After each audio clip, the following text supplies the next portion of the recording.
I welcome you back in One in All YouTube channel. This is day 13 of typing tutorial. Today I will give a second practice exercise on home row plus top row.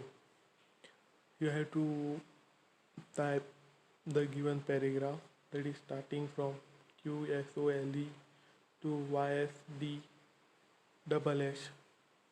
You have to type the given paragraph for at least 50 times. While typing, you have to avoid the use of backspace key.